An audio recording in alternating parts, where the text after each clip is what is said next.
Hi, everyone. Welcome to Office Hours. If you're watching on YouTube, you can find out more about what we do at officehours.global. Our first hour is general discussion about digital media production.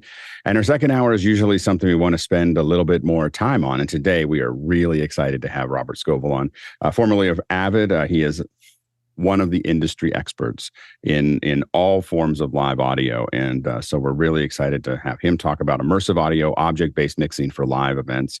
It's going to be a great second hour. So if you've got questions for Robert, go ahead and ask those in Makana. And otherwise, you can ask them now for general questions for the first hour. Just a quick reminder to also vote on those questions. There's a lot of questions in here. We have now opened up, I'll show you a little later. We've kind of started to open up the how our question system works so that people who are not logged in can theoretically put those questions or can put those questions in. And we'll let you do that a little bit later. But note that there's a lot more questions. So go ahead and vote on those questions to make sure that we know what order you'd like us to ask them in. And we'll jump into the first question. Mitch, what do we got? Thanks, Alex. First in, Paul Wallace, Austin, Texas, asking, Apple shipped 26.5 million iPhone 14 Pro Max phones in H1 2023, the most out of any model from any manufacturer. Apple had all four of the top shipping models. Does that number seem low or high? Yeah, go ahead, Jeff. I think it seems high. Phones have gotten to the point where there is great improvements, but they're a little more in the incremental improvement category. So if you have a fairly recent phone and you're not, this is kind of a self-selecting group here. If you're not a crazy tech person, your phone is probably fine for a lot longer. So it's getting more and more challenging to sell these incremental improvements of phones. And I think people are waiting a little longer and leapfrogging, unless they're on a plan where they just get a new phone when it comes out. Yeah, I think that one of the things that's interesting is that, we have to remember that Apple has hundreds of millions of phones that are much older than the newest phones that are always in that. So that leapfrog that Jeff's talking about is happening all the time, because of the, now you have decades, and an iPhone user doesn't have a lot of choices. A Samsung user or, many of the other ones have lots and lots of different phones that are all going to run a similar operating system, where an iPhone is all focused on that entire back catalog. And now it's becoming more than 50% of the United States and more than 90% of kids under 18 are using iPhones. And so you have that kind of push as that goes forward. I think that the reason you're seeing these really high-end phones become the biggest single market, it's not the biggest market, but the biggest single market, is because people are looking at how much time they're spending on the phone. And so that they're basically, adding more, they know that they're going to spend 6 hours a day on the phone. They're going to spend more money on it. And I think that the challenge that you have is that people, I really feel like, and Courtney will probably correct me in a second, but the way I look at Android users generally is they're either much more geeky than iPhone users. They want to have more control. They want to be able to do what they want to do, or they just don't care. It's just two sides of it. I think the iPhone is kind of in that middle area where we just want the phone to work, and we don't really, we don't need to get into all the little bits and pieces of it, but we want it to work well. And I think that's the market that Apple has been able to kind of corner. Go ahead, Courtney. Yeah, and I think you're right about a lot of stuff. Is that the Apple has kind of a fanatical following, and there's a lot of Apple enthusiasts out there that will buy the next phone, whatever it is, even though they've got the previous year's phone. They don't really need to upgrade, but they just do it for bragging rights to say, "Hey, I've got the latest iPhone." So, because of that, a lot of their previous year's phones go down to the kids or go down one. They're still in use. But they go on to the resale market or go on to relatives or hand-me-downs. You don't see that as much in the diluted Android market. The Android market, we're not waited with bated breath for the next, Samsung phone or some people, the Google Pixel, there's some little bit of a fanatical following for that. But we're not as I've got a 5-year-old Samsung, and it's working perfectly well. They don't make that many changes to the operating system or the hardware that makes you have to have the latest version. And I think Apple, once they added LiDAR to the phone, which was a big improvement and something that everybody had to have to be able to do some of the newer LiDAR-enabled apps, that forced a lot of people into a new phone. But there's just very small increments to the cameras, increments to the speed of the operating system every year in all the phones. And so there's not really a reason to update unless you want bragging rights. Go ahead, Chris. Yeah, I stopped buying new cell phones several years ago. Cameras, though. I buy new cameras, and that's really the way I see the iPhone. I mean, it still talks, but the camera to me is really the thing. And as for 26 million being a lot of phones, that's more than I could sell. Yeah, I think that's a lot. Yeah, no, it'll be interesting to see, how this continues to work. I mean, I think everyone thought as Apple kept on moving that price point up that it couldn't get any higher, and then they just keep proving that it can. And so again, that market is just a much more profitable market than much of the rest of the industry. So it's a real challenge for the other phone manufacturers. Go ahead, Jeff. And, I mean, it is the highest number of sales. So does it seem high? Yeah, it's the highest. And for good reason. Courtney is absolutely right. There's plenty of people that are on Apple's own annual update plan where it makes it very easy to just every year basically trade it in and get the next model. And absolutely, I think the camera, and to Courtney's point again, there's a difference between need or want to be able to take advantage of or experiment with whatever the newest software tools that come along with that offer. So if you're just doing email and watching YouTube, no big deal, making phone calls. But if you're taking lots of photos and videos, the camera always gets better. The CPU, the chips, everything in there, the machine learning. So if you're doing anything like that, if you're doing, we just talked about doing LiDAR scanning and processing images. So if you're doing some of those high-end tasks with your mobile device, you want the new one. And by the way, there are plenty of people, to Alex's point, on the geeky, they do want the newest Android phone that has all the bells and whistles. Next question. Douglas Carmichael asked, Alan Heath launched the CQ series compact mixers. What does the panel think? Go ahead, Jeff. So I'm excited about these. This is the little form factor. We've seen the headless version in sort of the Behringer XR series, which is basically a mixer in a box with no controls, and it has built-in Wi-Fi that you control via an iPad or other app. So the new Alan Heath has one of those, and then it has two that have integrated touchscreen that are more in a sort of a mixer thing, normal mixer configuration with fewer controls. Most of the controls are on the touchscreen. I have two big things that I'm kind of waiting on, which is one, how good is the touchscreen that's built in? And understand that this is very limited application. It's all very small, does not expand. You can't put Dante in this, but it has an amazing amount of functionality in there. The second is, how is the built-in Wi-Fi? I know in the Behringers, first time I tried to use it on an actual concert, small gig, but 300 people and all their cell phones show up, and you're standing next to the unit to try to get the built-in Wi-Fi to work. And immediately you're like, well, I now need to add a Wi-Fi router, Wi-Fi access point to this. So you're adding additional hardware onto these mixers. How is the touchscreen? It's really not great to mix on a touchscreen. You need that tactile feel. You have to be looking down at the screen, not looking at your musicians on stage. So having real faders is for me essential if you're actually mixing music. So would this work in a corporate situation? Would this work in, conferences? Yeah, probably. It's got mic mixing built into it. It's not Dan Dugan auto mix licensed as far as I see.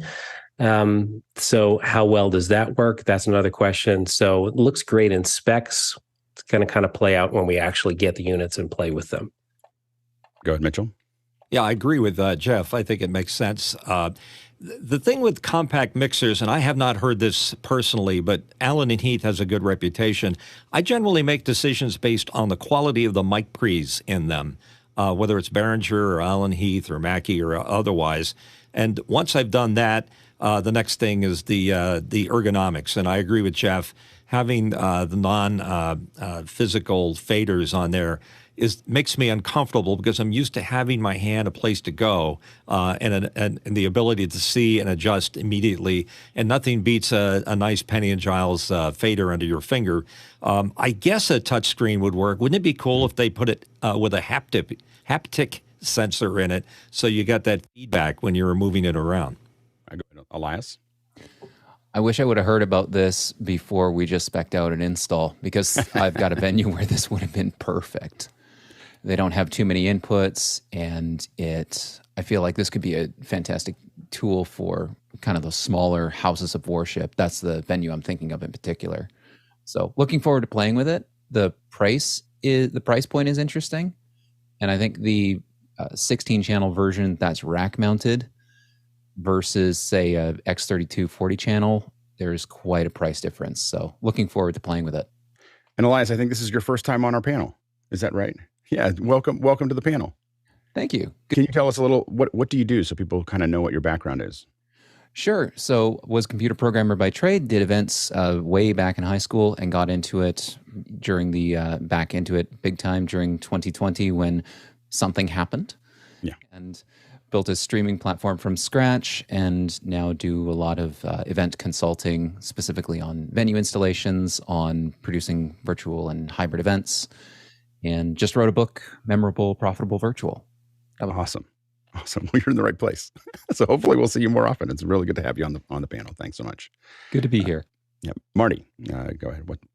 Hi, and welcome, Elias. Yeah. So this product seems like it follows the Behringer X Air series and QSC's Touch Mix series, which is like an augmented tablet mixer with the touchscreen built into the device that has physical inputs and outputs. The biggest difference that, differentiating factors that I see is the responsiveness of the touchscreen. I liked everything that Jeff had to say, but the software and the ability to navigate around the software is going to be really important. So I see this being appealing to smaller applications, simplified applications where there may or may not be trained users, but even with untrained users, navigating around a touchscreen can be challenging. Next question. I have a question. It's the Kondor Blue, which has been introducing a new tool for your kit, the EDC Multi-Bit Driver. What do you think? Go ahead, Marty. All right, so this is an interesting take on a multi-tool. It looks like it has a choice of bit drivers, hex drivers, screwdrivers, and that's about it. But it does give you several options for loading multiple bits at the same time. And it depending on what you do, like if you're using hex wrenches all the time, it could be real interesting and very handy to have on your belt. But because that's all it is kind of limited. So for $89, and provided that it's a sturdy metal chassis or metal body that'll hold up to long service times. If that's what you need, then go for it. Yeah. Go ahead, Courtney. I don't like the ergonomics of the design, because it's flat, it's rectangular based handle. And, I'm not sure how you would turn that in your hand easily. Something rectangular is difficult to turn easily. You need to spin a screwdriver, and I've never seen a screwdriver with a flat-sided rectangular handle. The other problem is with it, if you're using the side port here, the one on the bottom, you'd be able to generate so much torque into that hex head that you're likely to strip it out if it's a tough, if it's a securely mounted, or if you try and over tighten it, you could strip out the hex head of your screw. So I'd be very careful with it. I think they went with this design because it's designed to clip onto your belt. It has the belt clip on the back of it. And so it's low profile. It wouldn't stick out very much if it's on your belt. So it's designed to go like that. So, but I don't think ergonomically it's a good fit. I'd rather just have a regular round handle screwdriver with interchangeable bits that fit into the back of the handle, a screw off top. Yeah, I will say that dealing with a lot of the screws for a lot of these cages is a constant thing. One of the other things that I have is a AeroMax electric screwdriver, and it is really thin and it can insert these. I usually don't finish them that way, but I set the torque very low and just kind of just am able to pass those things in really quickly. It is having an electric screwdriver that is designed for precision work, not a regular big screwdriver that will just set those things in quickly. Life-changing. Just so you know, like there's so many things you do with your rig when you don't have to go like this all the time. So I would definitely research that a little bit. Next question. Next from Dan Halliburton from Dallas, Texas. Why won't QuickTime Player play H.265? What's your preferred player? Go ahead, David. Yeah, I'm not sure as to why it doesn't play them. It might be the age of QuickTime as a product, but as for player, VLC is the Swiss Army knife of everything. But ENA is another good player that is Mac only and might suit your bill. Yeah, go ahead, Lucas. Yeah, I also would suggest VLC. There's some quirks with it sometimes, but one thing, especially in Windows, that's very helpful is that you can choose what monitor and what audio device you want to play it on. That's very helpful in a lot of circumstances. Yeah, and it does play some. I think that might be the wrapper of the specific H.265 because we actually lean on it to play H.265 videos back. So I think that if you're on the newest OS and the newest QuickTime, not the beta necessarily, but the newest ones, should play back a QuickTime video if it's a MOV file. If it's some other wrapper, you may have trouble. And then VLC is the one that we usually kind of fall back to open almost anything. Go ahead, Marty. Yeah, take a look at a player that I've been working with called Pot Player, P-O-T. It's a competitor to VLC. It's extremely flexible, plays on lots of things, and you can program it to do anything. Go ahead, Courtney. Yeah, I agree. VLC is the cross-platform winner for me because it is cross-platform, and once you're used to its interface, it can work on pretty much anything. And the reason QuickTime may not be playing the H.265 is you might not have the HEVC codecs in there. And QuickTime likes to prefer to run, its own codec. So maybe that might be the problem. Next question. John Nichols in Concord, California, experimenting at corporate event in a training room that's 40 by 40 feet U-shaped. Can't change this. I'd like it to capture the audio unobtrusively. I'm wondering if there are portable mic speaker arrays with stands. I have an X32R with Dante. Go ahead, Marty.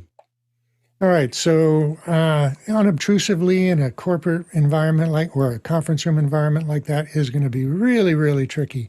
The only thing that I could think of even trying would be, a microphone, beamforming microphone array, except that these things are generally designed to be hung from a ceiling. Although I seem to recall there might have been one or two that will sit on the tabletop. But if it's sitting on the tabletop, you're also risking picking up lots of noise from the table. There's the Nariva product, which is the only one I can think of that is designed to be wall-mounted, but I do not believe it has a stand mount, so you'd have to rig something up like that. These things are really interesting devices because they can actually detect the direction of a sound source, a person speaking in the room, and focus in on that while ignoring sound from other directions. And the Nariva product has lots of control over it, but I don't know about using it in a portable temporary situation. Go, Jeff. To add to Marge's thing, I think maybe it's a Shure product that has a 2x2 drop-in for grid ceilings that does that kind of beamforming mic array. I'm assuming the room is 40 by 40 and the U shape is maybe tables where the participants are sitting, and probably we have a trainer who may be standing at the head of that. So, lapel mic or head-worn mic on the trainer to capture. And then maybe if you want to be unobtrusive, PZM, PCC, Crown, PCC 160. Again, you have the problem. Those will lay on the tabletop, and you do have the problem if there are papers or other rustling going on that, or people have laptops open. but that's at least unobtrusive. I don't understand if we're doing audio capture, why we're talking about speaker arrays. So I don't know if they're also considering trying to amplify some of this as well. Or maybe the presentation just needs some audio. And so that I would keep that separate at the front of the room where the presenter is. Go ahead, Elias. To build on the beamforming array, you might want to take a look at either the Shure STEM ecosystem, because that all works together. There's the tabletop. They have the wall mount as well. If you can rig something up temporarily, there's also that Sennheiser Team Connect 2 mic. We've used it. I've rigged it up temporary. I think we used a bunch of light stands and crossbars. That was interesting, but you do need the room for it. It's best hung from the ceiling. Go, David. Yeah, our previous multifunction room, we had a series of those Shure boundary mics, the wireless ones. We'd drop them on for legal training and stuff that we'd then zoom out, not for room reinforcement. So, next question. Jeff Cohen from Miami Beach, Florida. Has anyone tested the difference between the Zoom background noise removal setting and the new personalized audio isolation setting? Go ahead, Jeff. And this is interesting. You know, I love the fact that Zoom is introducing, especially this being Audio Day, audio features. And I took a look. What's interesting, and I'm curious if anyone has tested it, because the description, which obviously they have to cater these descriptions to just regular folks that may come in here and take a look at it. But this is the traditional one that we're used to seeing at the very top, and the description just makes it better. And then this is this new one, this personalized audio isolation that talks about how it takes a sample and uses that, which at least I believe that's what the original version was doing. So I'm terribly curious if anyone has tested the difference. Go ahead. Sorry, David. Yep. Yeah, this is actually the personalized audio isolation in use. I've got a fan 2 feet down to the floor, TV's on around the corner, USB mic. So this is it in action. Hope it's okay. Sounds pretty good. Courtney. Yeah, and I turned it on right now, so you can tell me. We can't tell ourselves whether it's working or not. Only somebody else who's listening to you can tell. I've got an air conditioner that's on in the background. I'll see if I turn it off, see if you hear any difference. I just turned it off, but I don't know whether it went back to no noise removal or it's automatic noise removal. It just, once you enable it, it just says on or off. So I'm not sure what it is now versus personalized audio is on now. Which one sounds better? I think the personalized audio sounds better. You know, it's still, obviously it still sounds like noise reduction, but but it is, you know, yours, we have a little more reference because you're on all the time. And David, I'm not sure what David's sounds like, if it was clean, you know, so far, I don't, you know, Zoom hasn't reached the kind of sound devices, noise assist level yet, but it's definitely, you know, on its way, definitely getting better. Next question. At least Jeffrey they don't charge you Powers. $300 for it. Sorry. Yeah, but it's No so problem. great. Jeffrey Powers so from great. Madison, Wisconsin is asking, Max Streaming just added CNN, and they'll be testing a feature that will announce breaking news in a lower third during the streaming of the shows. Helpful, or will you be looking for the setting to turn it off? Go ahead, Jeff. I'll be immediately looking to turn it off. Yeah, that's such a bad idea. Go ahead, Jeff. We get so many notifications from so many things.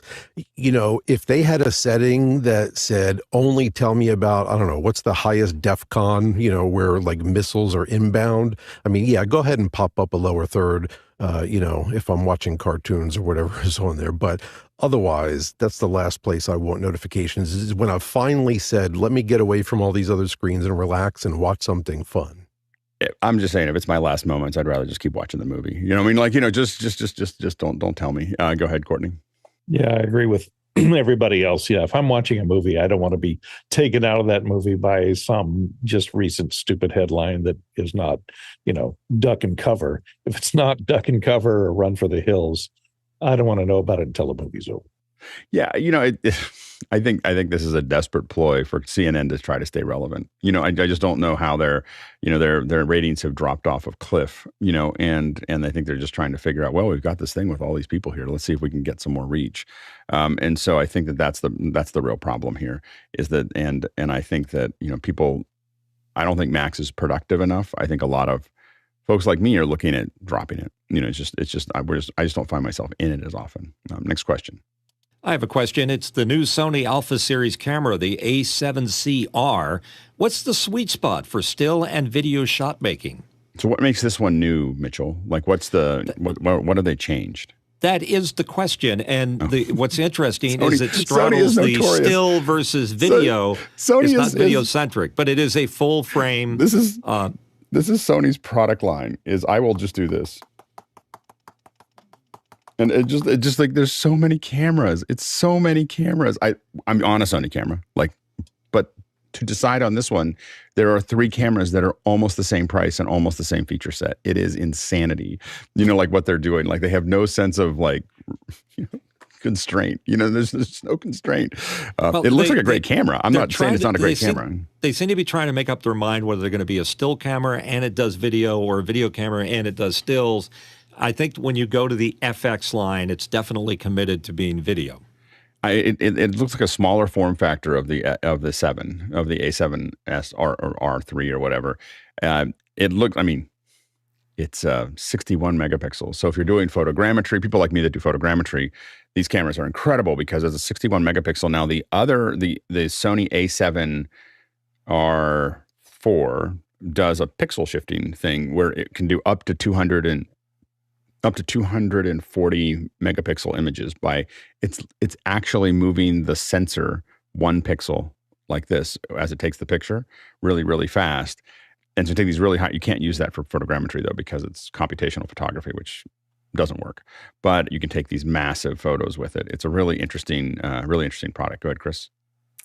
It may very well be that their logic for the splatter that you drew, Alex, is if nothing else, we are talking about it.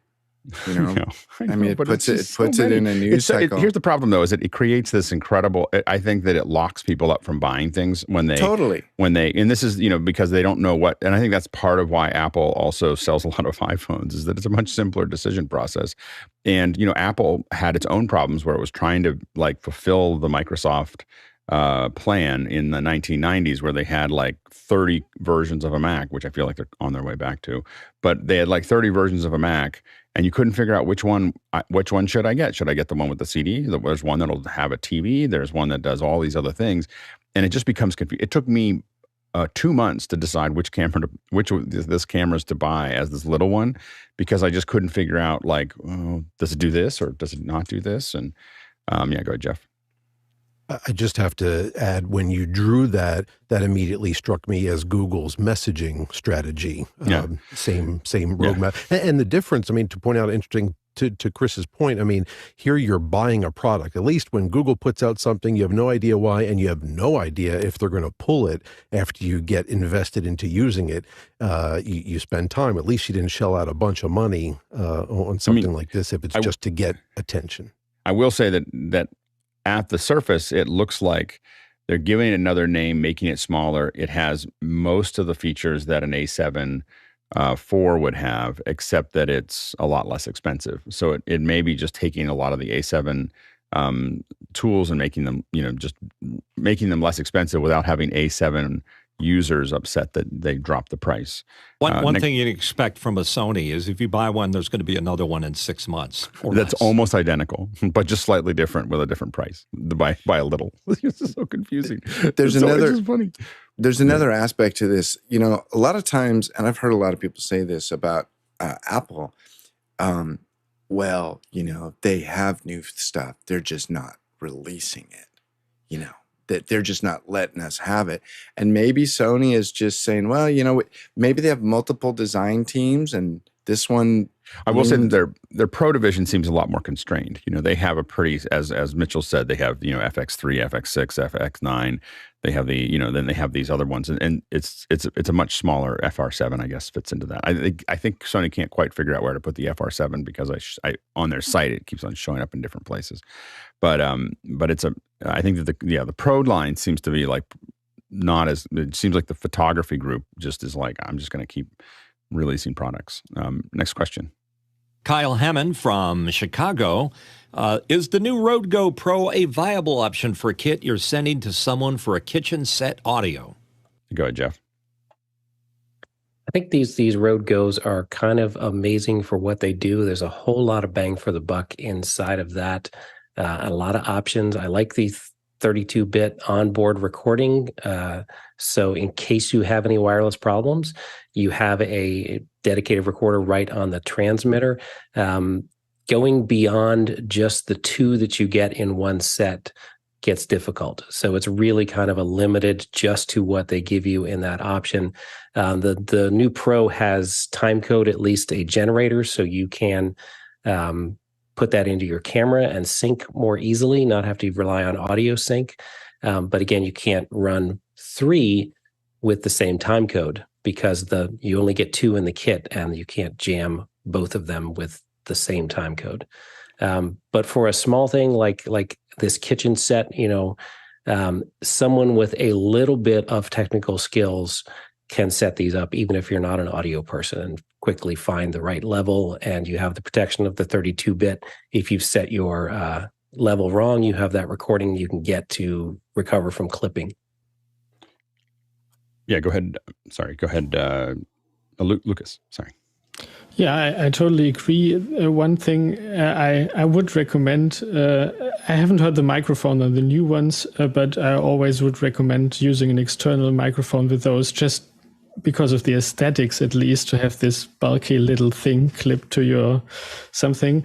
And it usually also would sound better, especially when there's a windy thing. The wind first don't really work that well. So yeah, I'd recommend an external microphone with those. Go ahead, Courtney.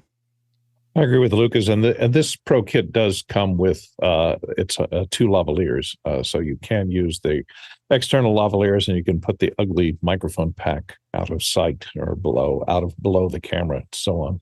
32-bit recording is nice. I have a feeling their implementation of timecode is not accurate.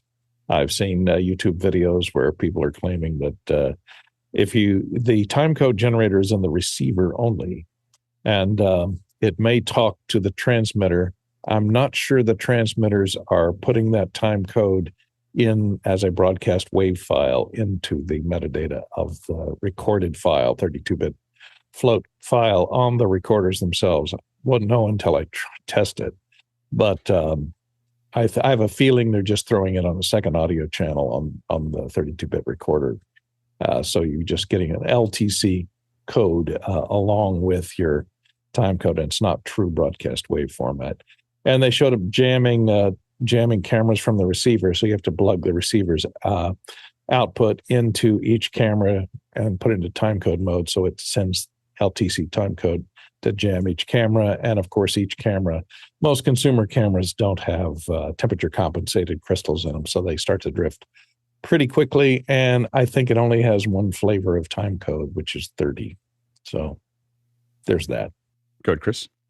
Yeah, Kyle, it's probably going to be fine. Yes, you can use the lav. They also have a little magnetic thing. If you did want to use the square, you put a little piece of metal behind it and it'll stick. You don't have to clip it. Just make sure you test it. Unless you're made of money, I mean, this is a good low budget way to do it. Keep in mind, if you do lav and belt clip it, it's not as robust as the more pro wireless mics, and putting a body between the transmitter and the receiver may be enough to cause problems. Next question. Tommy Shands from St. Paul, Minnesota. Do most of you use Companion for setting up your StreamDecks, or do you just use the Elgato software? Go, Jeff. I use Companion on all the ones that I've used for production shows, and have my own StreamDeck XL on the way. Should arrive later today, thanks to the Office Hours Discord. Someone mentioned that it's on sale right now, $50 off.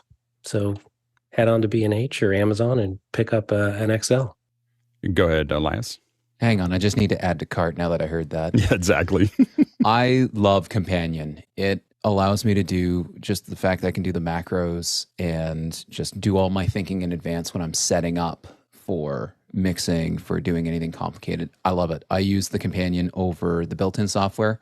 Built-in software is fine if you've just got really basic stuff you're doing, but Companion, just the amount you can do on customization is awesome. Love Companion. Go ahead, Lucas.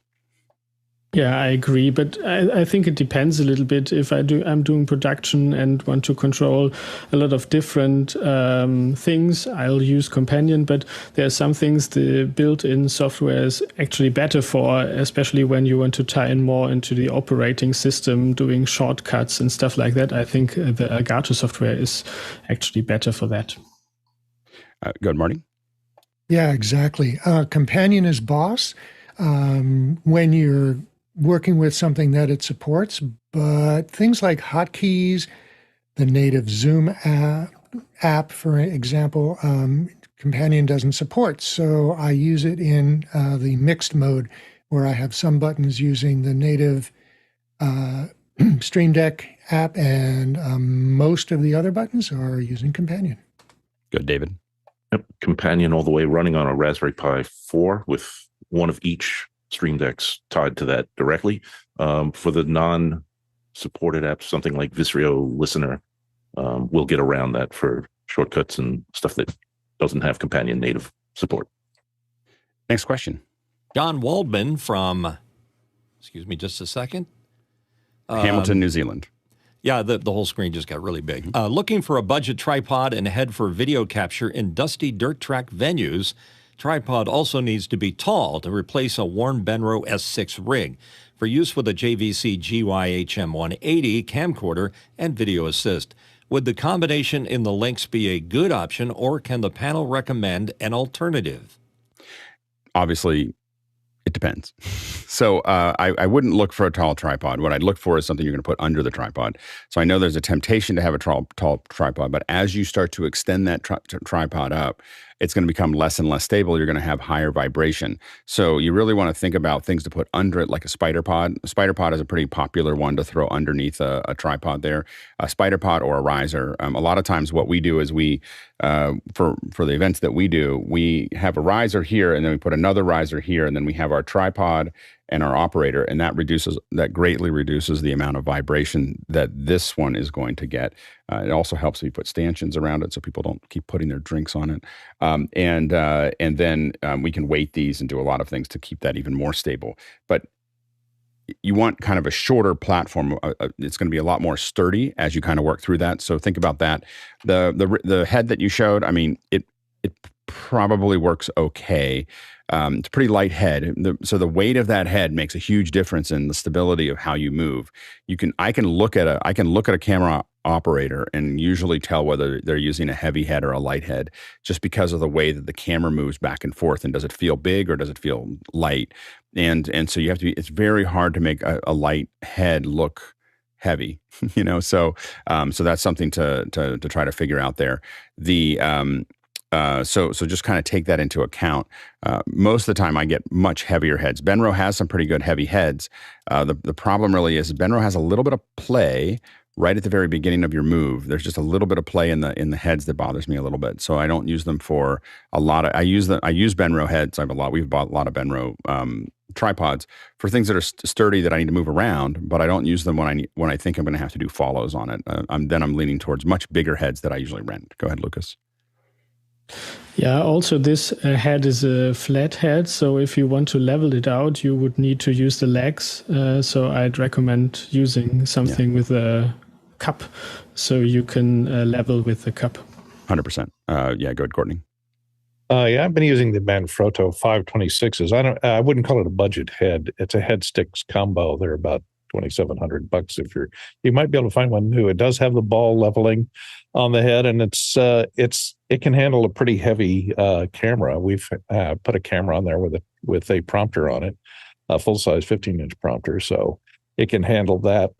And it's a nice fluid head, and the tripod is easy to fold down to a portable situation, and it has a bag that goes with it. And it goes up the normal, it's a three leg segment. Like Alex said, I wouldn't try and get a tripod that goes up much higher than about 5.5 feet to 6 feet. Go ahead, Marty. So I have production companies who, have been looking for the same thing. And what I've been providing for them that's worked well for them is a Manfrotto sticks. And you can find them with like 4-section legs plus a riser in the center column, which raises the camera up above 6 feet. Now, as Alex said, you want to be careful about, where you're putting this thing down on. If you're on a raised floor or something where, people walking by are going to shake the floor, you need to be really careful about that. And the head that they've been using is from ICANN. Now you want to be careful to match the dynamics of the head to the weight of the camera that you're using. Larger heads for larger, heavier cameras. So match them up appropriately. And you can find something that'll work and be very sturdy for you. Yeah, and one that I am looking at is the Small Rig Free Blazer heavy duty carbon fiber tripod. It's about $400. I haven't used it yet, but Small Rig has gotten pretty good at doing things that are pretty high quality at a pretty good price. So for $400, it looks like an Ace, like the old Sackler Aces, except that it's a little less expensive even. So if I was going to lean towards something, it seems to have all of those pieces there. Next question. Next question from Glenn Moto in Richmond, Virginia. Is there a way to have a StreamDeck button tell the small ATEM Constellation to put a certain input on a certain output? For example, put video input 1 on video output number 4. Go, David. I'm not sure of the Constellation. I don't have one of those. I do have Companion running on an Extreme, and the 2 video outputs there you can map via Companion buttons. So I'm assuming you should be able to do the same with the Constellation if they're following the same protocols. Yeah, it should be I think that what you'd want to use is the router protocol. So I know that we've used this in the past where we use the router protocols as opposed to the switcher SDK to reroute the ins and outs, and that should get you there. So that's where you want to look. I can't tell you exactly how to do it, but that's where you want to look is that router protocol for the ATEM, and it should work with the Constellation. We've done it in the past. Next question. Gregory Wheeler from Ellicott City. Has anyone used A1 to shorten a 3-minute video to 1 minute with dialogue? Go ahead, John. I haven't tried anything that small. 3 minutes sounds like you could do it manually to get down to 1, but we usually do 15 minutes down to multiple 1 minutes for shorts. Have you done anything that small, Alex? I haven't. Opus.pro, by the way. It's when it's that short, I just do it myself. Going from 3 to 1, I'm kind of like, I can make that decision. It's going from an hour to 3 minutes or an hour to 8 minutes that I think that we're looking at. And again, we haven't used Opus as much only because we don't really need it to guide us towards that. We just wanted to do very, very specific tasks. So that's the part where we've had challenges is AI is really good at doing something if you just want to throw it in there. When you want it to do something very specific, we've been, still working on figuring that pipeline out. Next question. Next question from Samuel Nordvik in Norway. Thoughts on the DSLR Video Shooter's cinema-style camera rig with a cooling fan built around the newly released Sony A7C II? I think this really plays on top of Sony's reputation for not only making lots of camera rigs, but making cameras that are sensitive to heat. I have found, by the way, on really, really hot days, I was gone yesterday. I came back and my little Sony was turned off, and I realized, it was heat. I turned off all the air in my office when I was gone, and so the Sonys their heat dissipation isn't great. So anyway, I think that I don't know whether this one needs it or not, but it's not a good sign that someone's starting to already build fans. Go ahead, Mitchell. Yeah, make sure you have it set for priority and heat so that it knows that it can get hot. Yeah, go ahead, Courtney. Yeah, it's hard to see from the YouTube video, but basically this adds, a handle and a V-mount battery and cage and cheese plates to the bottom and top. to mount a lot of accessories, lens support, etc. So whether or not you have a fan in it is, you've got to be able to turn that fan off, because if you're in an intimate situation at a quiet stage, you don't want to hear the fan. Yeah, and all of us add rigs to it. And like at this point, I mean, not all of us, but I will say that the first thing you do when you get a new camera is add a rig to it. And you add these rigs on the outside of them, and then you start to build out from there. You'll find that you'll go, I don't know what I would do with a rig around like some kind of small rig or Tilta or blue blue Kondor. I don't know what I would do with that, or wooden camera if you really got the money. And then you constantly are running out of places to put things. You start turning. It's like a bag. You'll just keep filling it. Next question. Next question from Jose Torres in Bayamon, Puerto Rico. Favorite microphone today and why? Now go ahead, Jeff. For what purpose? Right? Microphones are tools. What's the favorite tool in your toolbox? Well, it depends what you're going to do. If you need to screw in a screw, you need a screwdriver. If you need a hammer, if you need to pound a nail. So my favorite microphone today, let's go with a DPA 4006. But that's for, classical music recording. So that's not probably what I'd pick to do for a voice. All-arounder, maybe an AKG 414, just because it's super versatile. Not my first choice in any situation. Go ahead, Mitchell. Jeff, that's a 414 right below me here. I got a U87 behind me. But that's my personal choice. For what I'm seeing on the panel, I love the Sennheiser 416 shotgun mic, and I also love the Shure MV7. Very consistent results. Yeah, the one that I don't have a favorite mic. Just as Jeff said, it depends. I have so many mics for so many different things that it just depends on what you're trying to capture. But the one that I'm most excited about at the moment that I'm testing is this is the Core. Let's see if I can get in front of my face there. This is a 8. That's 8 mics. So the second order ambisonic that I'm testing. I'm going to buy another blimp for it though. I keep on taking it outside like, oh, this will be great, and then you hear wind. So I'm gonna. It's gonna be an expensive test because I can't. I tried to retrofit the blimp that I have for the Ambio, and it's hard. so anyway, I think that I'm gonna end up just getting another one for this one. But it's a great little mic that I'm excited about. I'm really getting into ambisonic. Go ahead. How's the noise floor on that mic?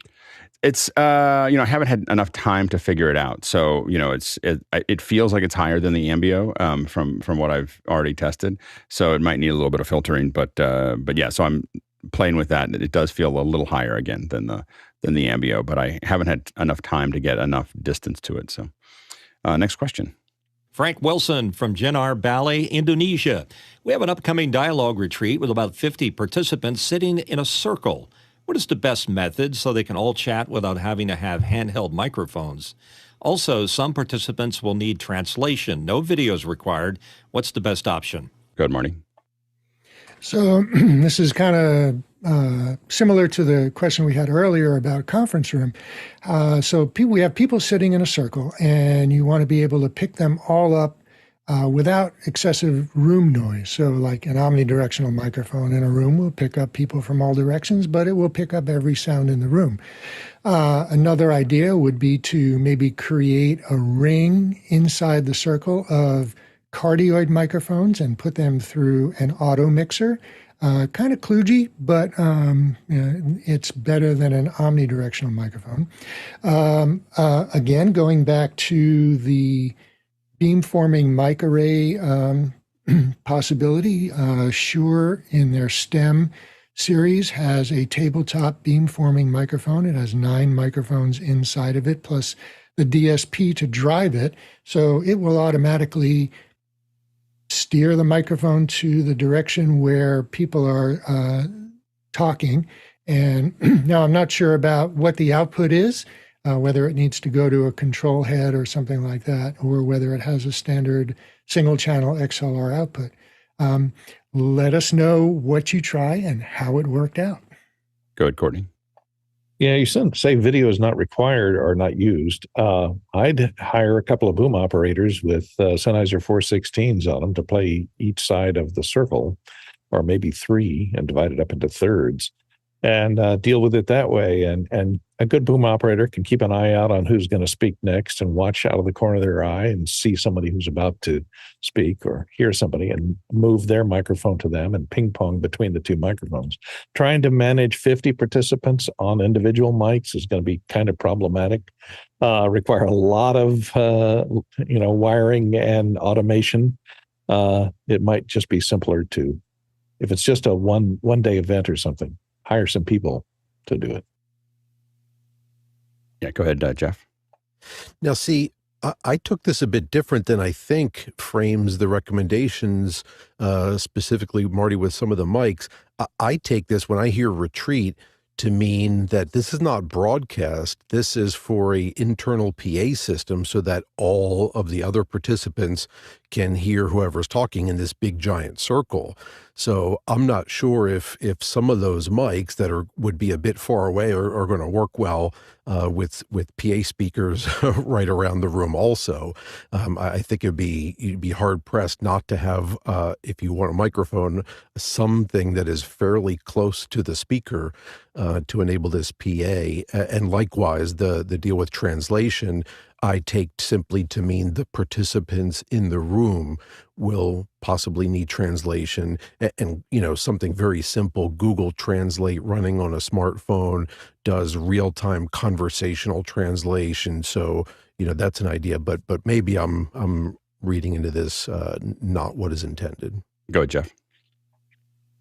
I'm going to go with a no microphone, no PA answer, which is get the room to make sure the room has a low reverberation time so that speech intelligibility is good at the distance that you need to make a 50 participants in a circle, get them close to each other. And then what you really need to do is establish etiquette like we do on here. If people are talking over other people, nobody hears anything. And that doesn't matter whether there's PA or not. But if there can be good rules about listening to the person who is speaking, all of this can happen without amplification. 50 people can sit in a circle and talk to each other just fine, even if there needs to be a person next to it who is interpreting. Go ahead, Lucas.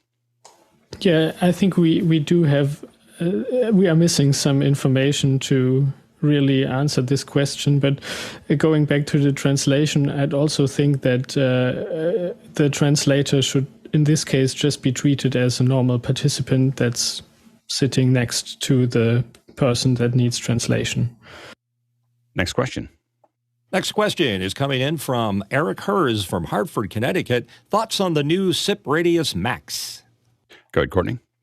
I looked at this thing. I can't really figure out what it's running. It looks very much like one of our mini PCs, but it has maybe with built-in SDI to HDMI conversion built into it, because it does have some 1080p SDI inputs and outputs on it, and it has a couple of Ethernet ports on it, but it does not say anywhere in the implementation what type of operating system it's running on.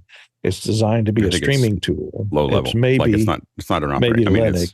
Maybe Linux, or even it could be even lower than or that, embedded Windows or something, but not exposed necessarily. But I'm wondering if it's designed as a production collaboration tool, if it ties into Zoom, or if you have to use their custom software to collaborate with it. So it wasn't quite clear as to that. So I'm not sure what its capabilities are. Hey, go ahead, Elias. I've been getting into the world of this embedded development, and my guess is it's probably running some sort of FPGA to do that low-level, low-latency video processing. And then, like Alex said, they probably are running some embedded version of Linux that's just interfacing with the hardware and shuttling everything everywhere.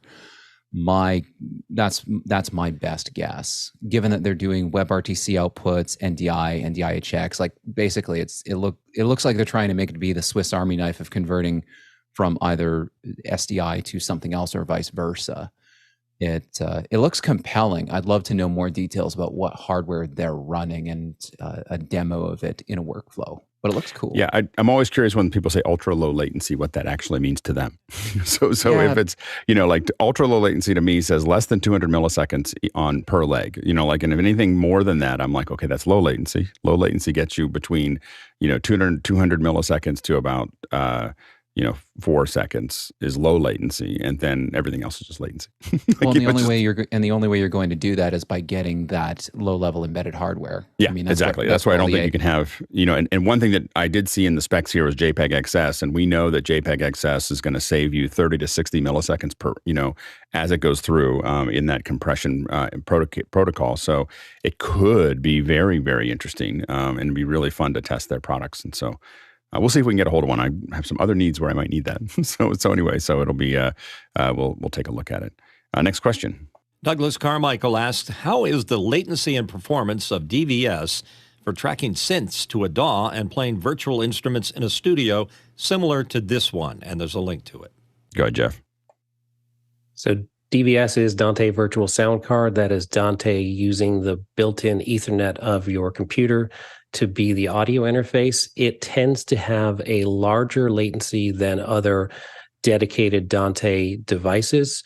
I just looked in mine, and the settings for latency in DVS are anywhere from 4 milliseconds to 10 milliseconds. Remember, about a foot per millisecond sound through the air.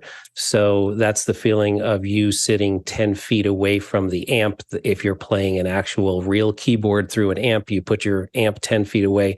That's how long it takes that sound to get to you. You need to add to that the latency of your DAW.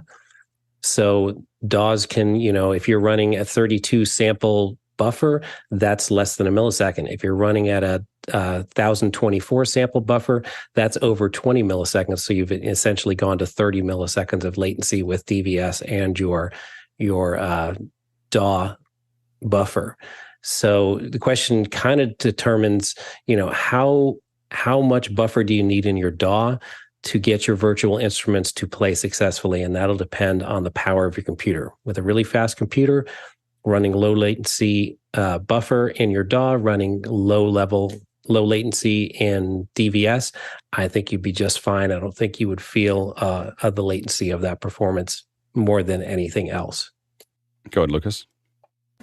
Yeah. Also, it was mentioned before, a lot of times you will need one physical Dante device anyway to get clocking, and just to compare the latency of physical Dante devices like PCIe cards with Dante, they will go in the microsecond latency realm. So it's a lot less if you have those and not many switch hops. Next question. Apple has just announced an event for September 12th called Wonderlust. What do you think they'll be announcing? Go ahead, John. From what I saw on the net, there's 3 possible things here, and a combination of their sand-based or dust-based logo that was on the invitation, muted colors, titanium based on the Pros, using like the kind of particle that they get titanium in, and then hopefully a periscope camera. That would be cool. Yeah, I'm we'll of course cover it, so you can expect us to do a second hour on. We'll be doing a second hour here, not a second hour, but we'll go into after hours. So we do this thing where we all jump into after hours and watch the show together, and we'll be doing that definitely for that. So expect that to happen. I believe is it 10 a.m. 10 a.m. on the 12th? I believe it's typically 10 a.m. Yeah, so we'll just assume like that it's 10 a.m. Pacific Standard Time, so we'll be putting that together there. So stay tuned for that. We've got a lot coming up over the following week here, and I'm just looking for our back end crew to tell me what's going on for the next hour. So anyway, sorry if I look confused. I don't. We're off a little bit on time. So So the. No, I'm not asking about that anyway. So sorry for putting that up front, but I'm not getting updates in my panel chat. so about what's happening next. So anyway, a couple things coming up in the next half hour the rest of the week. I'm a little distracted here because we're missing a key point here. I know that, but that's not the problem. So anyway, sorry. I'm just not getting updates on our second hour. So quick. We'll talk about it later. So a quick reminder that IBC, of course, is coming up in the second. IBC is coming up. Sorry for me being thrown off a little bit. IBC is of course coming up on the 15th and 16th. We'll be covering in after hours on the 15th, and on 16th we'll be having the actual coverage that will take over this show. Coming up the rest of this week, we'll have Wednesday, or today we obviously have Robert Scovill just about to come up here. David C. Smith will be here from Plate Pros tomorrow, talking about how they build all those background plates to make all of this stuff work for broadcast. And we have an incredible crew here on Friday that keeps on stacking up. People ask, can I come in and talk about this?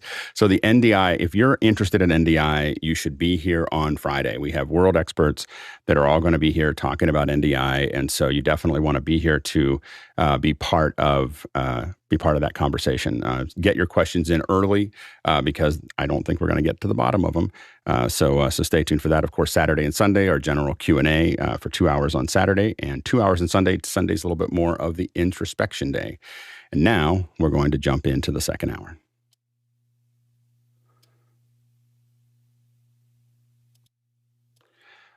Welcome back to the second hour. We are really excited to have Robert Scovill here to talk to us today. Starting in 1984, Robert Scovill has mixed over 3,500 concerts in the last 40 years. He spent 20 of those years as the senior specialist for live sound products at Avid. Today, Robert is joining us to explain the difference in object-based versus mono and stereo mixing and how powerful it is, and when used in conjunction with immersive speaker deployment. Robert, welcome to the show. It is awesome to be here. How is everybody this morning? Oh, it's so great. Really excited to have you here. And I've worked on a lot of immersive shows, not so much in the concerts, but streaming them. And so this is a subject that's near and dear to my heart. I'm really excited to have this conversation with you. Yeah. So I guess from your perspective, why do we need immersive audio in a live show? Well, have we got an extra hour by chance? Yeah, exactly. Okay. Take your time. We're we really might excited go down to a have pretty you here. big rabbit hole here. Let's go for it. Well, I the easiest one to start with when we start talking about it, and kind of the live sound world kind of lives kind of partitioned off in the world over here when we're talking about, immersive and surround sound and stuff. And we have a tendency to conflate that with the studio experience or the post experience. And there, on one level, they're certainly similar, but there are some, there are some physics involved in live sound that present some real challenges to doing stereo, like big stereo, like large scale stereo. That's the one that's kind of the elephant in the room that nobody ever really seems to want to talk about. Like when you're talking about large format concert, where you might have a stereo speaker system, okay, right, that is upwards of 70, 80, 90 feet apart, right? What that does, the kind of the unseen thing is that anything that is in the center of that mix, anything that is panned center, right, gets its positioning as a function of two speaker systems adding together, right? The left speaker and the right speaker. That's how it creates that phantom image, right? Right. So with that becomes, as we kind of move left to right in that stereo spectrum, we experience comb filtering. There's no ifs, ands, or buts about it. You are offsetting one side in terms of distance to the other side as you move horizontally, okay? And the effects of that are just greatly exaggerated at that kind of distance. I mean, you're going to get comb filtering in full frequency, right? Full bandwidth comb filtering there. You're going to be experiencing comb filtering at the bass drum, the bass guitar, all the way up to the hi-hat. So, stereo, honestly, in my opinion, is not a great fit for large scale concert sound. It's not just, this simple idea of I just want a big version of my control room monitors, even though, we kind of treat it like that in terms of how we tune and how we mix and things like that. But there are some real issues with it. Now, is this enough, obviously we've been doing it for a long time, and the fans aren't necessarily in an uproar about it. but it could be better. It could definitely be better. I think about a lot about this is that there's so many things when you think about these, there's so many things that people just put up with. Well, that's just the way it is. Totally. And it's just okay. When you and I work on this, you're like, oh, it could be so much better, but it's like they're just used to McDonald's, and McDonald's seems fine. And you're like, you can cook steak better than that. like it doesn't have to be that way. Well, here's where the bigger problem is, I think, is that, and I tried to explain this. I actually went through, experienced this firsthand on the last tour I did, the last stadium tour I did, in about a year ago now, where just because of the logistics, I couldn't get the mixer, my mixing position set up right on the center. Right, I had to move off about 4 feet off center and mix, and I was mixing right in one of those cancellation zones. And the problem is that you can't sit there and listen to it. If you were a fan, you could sit there and listen to that all night and be just fine with it. But when you're going to sit there and make tone and balance decisions for the entire room, now you've got some problems, right? I mean, if you're in a complete bass cancellation zone, which is possible at that distance, instinctively as a mixer, you're just going to keep working to try to get the low end to sound like you think it should sound, and it's going to flood the rest of the room with bottom end. Right. So that challenge of mixing in that large scale stereo. Excuse me a second, I got to clear my throat. That challenge is very, very real for mixers, for sure, and in terms of getting that done. So one of the things that object based and I'm almost loath to use the word immersive, because it's used for so many things when it's not really applicable. But when we talk about object mixing into a multi-front array, right, that can actually solve this problem, because you will have a center array, right, where all of the center components are coming out of. So all of those center mix ideas are coming out of that center array. I think people really underestimate how important the center channel is. I do a lot of 5.1, and I just went to see a concert at a theater, and they were in stereo. And the problem is, now I happen to be sitting in the center because there weren't a lot of people there for that specific screening. But I was sitting in the center, but I moved around since there was like 6 people there. Because I do this for a living, I wait. Last 15 minutes of the show, I'm like sitting I just see me just moving all over. Like, what does this sound like in different parts of the theater? I don't get that lab very often. And of course, in a stereo, on a 5.1 system with stereo speakers, the one side is weighted heavy. It's heavy right, heavy left. It's, you have all these problems, and it just feels very flat. And that center speaker just kind of really brings that, really pulls it all back to where it feels much more natural. Well, certainly in a music environment, right? If we're talking about doing concerts, et cetera, the center array is probably the most important one of the entire bunch, because it's going to carry the most, I'll say most important, really what I mean is the highest amplitude components. Right. And what do you put down that center? Vocals. Yeah, exactly. So what are the key things that you put in the center? Sure, you're going to put those things in there. Now, the challenge is, in terms of the horizontal coverage, it has to cover the entire room, right? So, when we solve one problem, we obviously gain others, so, but if you can make that happen, and then, through placing objects in the other arrays, you end up with so little comb filtering in the entire thing. The clarity on it is breathtaking, right?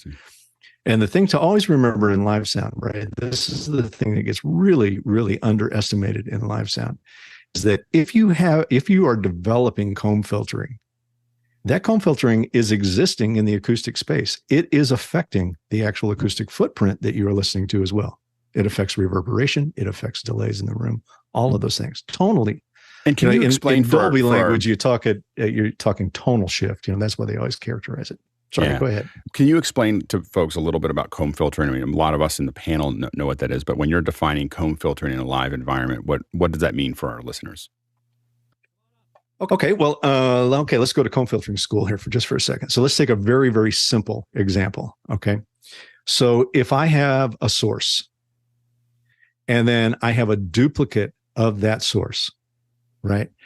And it arrives 1 millisecond later to where I'm listening, 1 millisecond later, then there is going to be an absolute cancellation at 500 hertz, 1500 hertz, 2500 hertz, 3500 hertz, infinitum.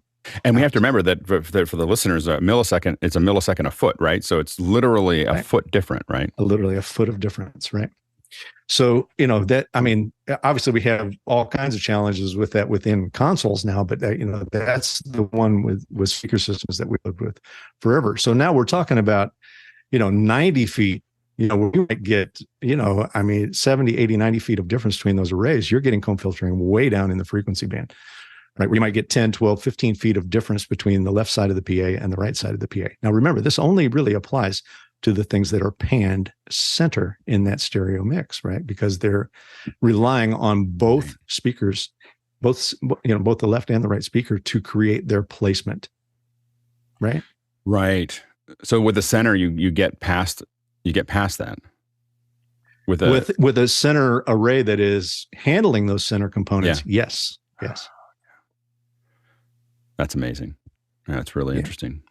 That's why live sound is such an interesting sensibility for this whole concept of a immersive and object-based mixing. It's going to be a big, if it makes it, it's going to be a big transition, not only for just show design, but also for the people that are operating the shows, moving from mixing to a stereo bus or mixing to a mono bus to doing object mixing, which essentially there is no mix bus. Just going from for most people, for most pipelines, just going from stereo to 5.1 is a lift. Like what do I do with all this stuff, and how do I and all the routing becomes different and much more complex. I mean, I literally just dealt with this yesterday at a show, and just the 5.1 is a problem, and then as you start to add all the layers to it.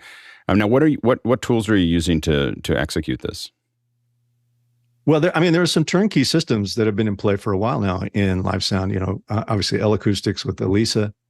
They're kind of on the front end of that. I mean, it seems like they're the furthest along of the bunch at the moment. I would say either them or D&B for sure. D&B Soundscape. I was telling somebody earlier here. I saw the D&B Soundscape demo at Infocom this year, and I went up and told the guys afterwards. I said, "Okay, that's the best immersive demo for live sound that I've seen since this came online." I mean, they just absolutely crushed it in their presentation. So, they cover a lot of bases with Soundscape. It's really, really good. But those, like I say, those are kind of turnkey systems, where the speaker manufacturer is also manufacturing the DSP processor, the spatializer, so to speak.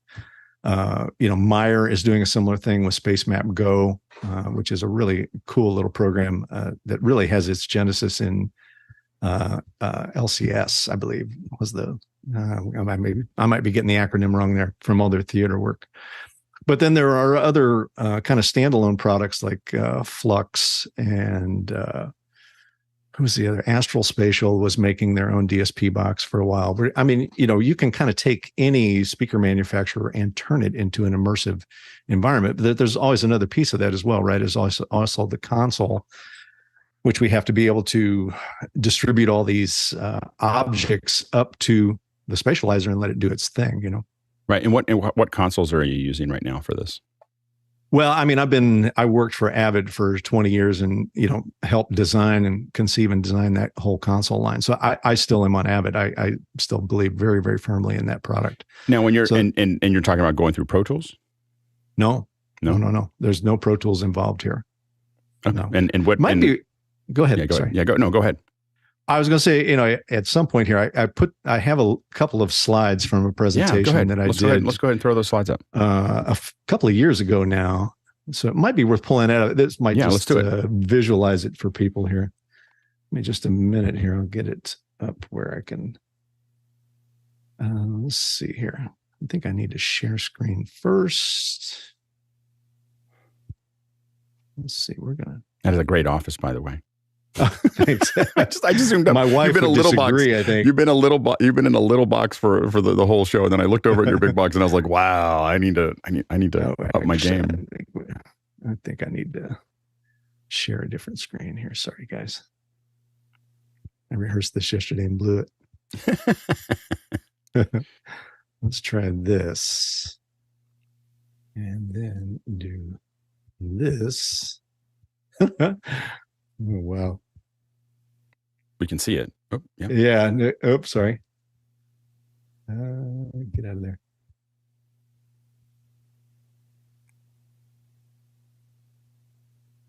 Get to presentation mode, Robert. Okay. There we go. All right. Can you guys see that okay? Yeah, we can see it just great. Okay. So, this is just really to kind of talk about Absolutely. kind of the spatialization aspect of mono versus stereo versus immersive, and the kind of some of the things that go along with it. So obviously here you can see a whole bunch of sources coming into the console, and it goes to a standard PA processor, and then it's going to go up to a mono speaker system, right? And in this mono speaker system, we're going to put all those elements, kick, snare, hat, rack, all of those kind of things. But, obviously it's in a very kind of one-dimensional environment there. That's going to rely, especially if it's a complex arrangement, it's going to require us to be really on our game in terms of dynamics, processing, equalization, everything to get this to read. I've kind of built this horrible metaphor in my mind about it. It's almost like you're looking at the forest here, but all the trees are stacked right in front of you. They aren't spread out left to right. And there are birds in the trees.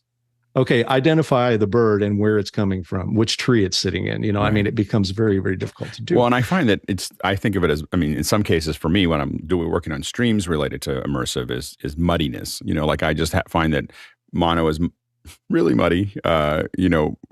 Stereo becomes less muddy, and then immersive starts to really, I feel like I can hear everything that's around me. Well, I've said this before, if you look back to the golden age of mono, when it was all going on. Yeah. Think about the music that was coming out of it, right? It was really, for the most part, very simple arrangements, or very, the musical arrangement was really built toward mono, where an orchestration would sound great because all of those elements are in their place sonically, right? Yep, absolutely. So, this is obviously a challenge if you're going to have everything coming out of this thing, of this mono array, right? So if we go to stereo now, which, I'm always fascinated by stereo. I've done so much mind work on stereo because, if you go back to the earliest days of stereo and kind of why it was created, excuse me, it was originally kind of created to replicate orchestra, so if you think about the sound field of an orchestra, right? It's a very wide sound field. Like if you're looking at an orchestra, you hear the violins off to the left, you hear the oboes and the cellos off to the right, you hear the percussion coming from the upright, all those things. It can be a mono experience when you're listening to it, but stereo was kind of created to help that for the listener, where you could spread it out a little bit. But keep this in mind, in and of itself, no source in history is stereo, right? Everything only comes from one spot. That violin is only coming from one spot. That oboe is only coming from one spot. It's not a stereo, thing. Right. So stereo is really kind of help to just kind of spread things out and get some width in it, right? To help us do that. But obviously, in a small environment, and when I say small, living rooms, even theaters, I'll put down into that small. The offset that's happening there with those center positions isn't that great. It's only down, into the mid band really. And so you could probably get away with it there. So in terms of here, with stereo, obviously they're going to create what's called a dB down point for that center position. And this is really primarily so that we can pan something from left to right without it jumping forward, right? We can feel a very smooth transition if we move something from left to right. So that's unique to stereo. But then once we start adding things to it as a function of the pan knob, right, we have things that are more or less weighted left or right. Like as you can see there, the kick and snare, the bass, the vocals are all equally balanced to the left and right if we're positioning them there in the center. But those are a function of that left and right speaker adding together. So offset matters here. Distance offset matters here. If I'm sitting in my control room back there mixing and I move off, off center a little bit, it's probably only comb filtering down. You might get one filter in there at 5K. So maybe 1 inch of difference if I move my head off the center, right? So I can kind of deal with that, but that's not the experience here. Now, I've had people ask this question before, talking about mono. It's like, well, why don't you just run the stereo mono? But you end up with the exact same problem, right? Which is, even if I put all of this in both speakers at the same time, now I still have the comb filtering problem. I still have the offset between left and right, because all of those instruments are now being created by two sources, right? Yep. So, that horizontal problem is still in play there. It's still Absolutely. there. All right. So as we move to, an immersive situation here, and again, I'm almost loath to use the word immersive here. This is kind of a front field object mix. Here, you're taking in all of these sources. In live sound world right now, this could be upwards of 128 sources into a console, maybe even more. And you're going to break it into objects and place it in this front field, right? And we might even place it immersively. We might do it in surround, but we'll talk about some challenges with that to begin with. So, as opposed to mixing to a bus here, when you turn up the fader, it immediately goes to the speaker system, right? It doesn't have to go through a stereo bus or a subgroup or anything. It can, but it doesn't need to. And, in this world, the thing that I found fascinating in this world is when I started doing mixing in it a little bit was how almost meaningless stereo sources seem to become, Right. It was like, well, what does stereo even mean in this environment? You're really just creating an audioscape here, a left to right audioscape. And are you building stems here to send to the spatializer? You can. Right. You can. You certainly can. And, for people that want to get up to speed quickly on it, usually that's what I'll suggest is like, okay, well, let's build an LCR bed or a 5.1 bed, and then you can just add objects to it as you need it. Right. That can make it a little more streamlined. But, the process or the idea of that center array and its supporting arrays outside. But in this case, you're not creating the beds there. You're having the objects in the S6L, and then it's sending those objects to the spatializer. Correct. Yeah. Wow. So it's usually, the spatializer can accept it by meaty or AVB or Dante, any of those things, which are high channel counts, right? You can get up to, like I said, I think the highest channel count we got right now is probably 128 directly into the processor. And then on the SXL console, although all the consoles are doing this a little differently, but you can do all the positioning from the console. You don't have to actually go into the DSP to do the positioning on it. So, but you're delivering up to 128 channels to the DSP spatializer. Correct. Right.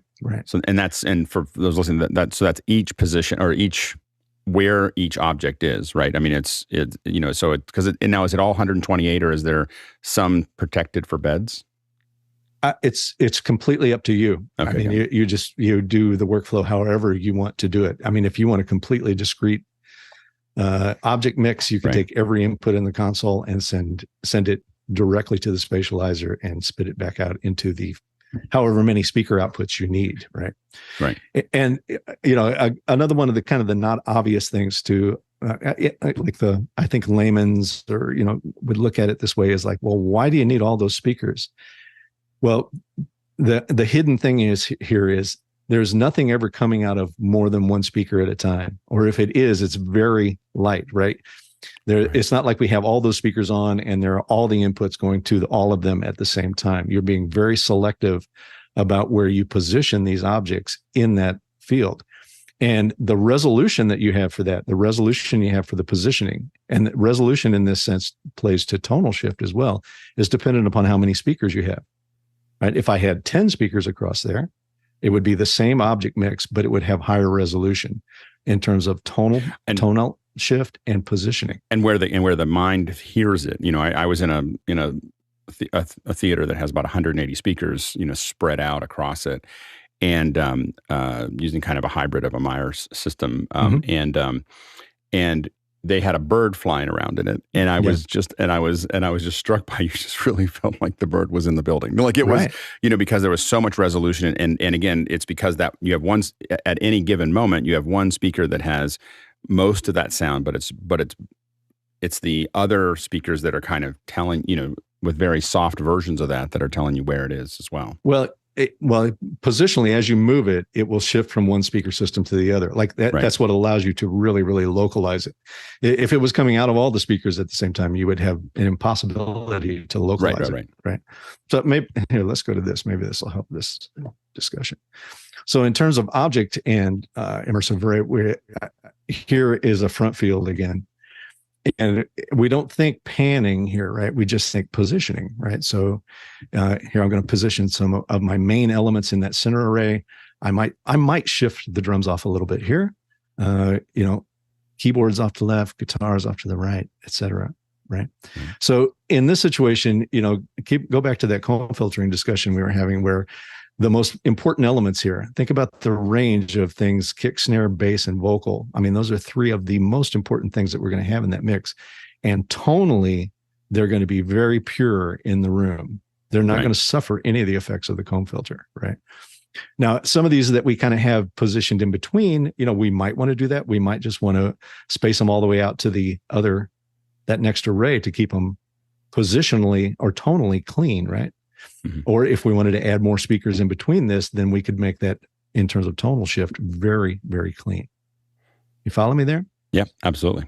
Now, the challenge, here's the big one for live sound, because like I said, once we solve one problem, we come up with another one, right? So the problem at a big live setting here is one of time offset, right? If this 5-position array is 150 feet wide, right? Well, if I'm on the left side of the arena, I'm still hearing that guitar on the right. I can make sure that coverage is still getting guitar all the way across the arena. Right. But now it's arriving later than that guitar in the center. Or that guitar by like 150 milliseconds at least, right? Yeah, by a good chunk, right? Mm-hmm. So, the irony of it is it plays to clarity, but it hurts impulse. Right. It hurts music impulse because it sounds like we've disjointed the instruments a little bit. So, the same thing would apply for bass and drums there. Obviously in the center of the arena there, everything is going to be impacting you at about the same time.